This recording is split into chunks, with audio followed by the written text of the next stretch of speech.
দেখা যাবে যে মানে কি বলবো, কেঁচো ঘুরতে গেলে কেউটা বের হবে। এখানে আসার পরে আমরা যখন সব ফ্রেন্ড এখানে দাঁড়িয়েছি, তখন আমার শিক্ষক আপনারাই দেখতে পেয়েছেন এই পাশে দাঁড়িয়েছিল, আমাদের সাথে এসে কেউ দাঁড়ায়নি।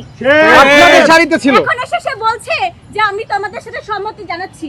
এইটা জানি শুধু মুখে মুখে না হয়, এটা জানি আমাদেরকে দেখায়। আমি খুবই লজ্জিত যে আমাদের একটা শিক্ষক, মানে যাকে আমরা মানে বাবা বাবা মনে করি, তার সাথে মানে সে আজকে মানে কি বলবো, এই যে আমাদের একটা বন্ধু, তার সাথে যে এরকম ধরনের অন্যায় করেছে, এবং তার যে কলিগরা আছে তারা কোনো প্রতিবাদ মানে আজকে আমরা সম্মেলন করছি দেখে তারা এখানে এসেছে, অথচ তারা এর আগে কেন সম্মেলন করেনি? তারা কেন বলেনি যে হচ্ছে তাদের কলিগের মানে অন্যায় যে বিচারটা, মানে আমার যে সহপাঠী তার হয়ে যে কেন কথা বলেনি? তারা আগে থেকে কারণ পদক্ষেপ নেয়নি, সেটা আমি জানতে চাই, তাদের কাছে আমার প্রশ্ন।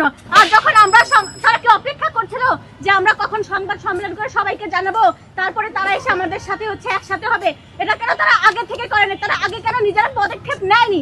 আমার এই প্রশ্নটা রয়েছে আমার শিক্ষকদের। আমি এখানে স্পষ্টভাবে বলতে চাই, আমার সহপাঠীর যে মৃত্যু, আমি খুবই মানে আমি ভাষা পাচ্ছি না যে আমি কি বলবো। তবে আমি চাই যে সুস্থ তদন্ত হোক, যারা যারা এর সাথে জড়িত।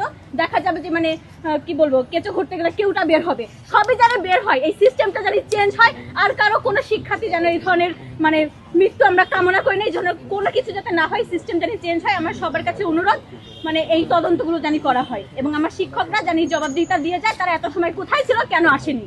ধন্যবাদ।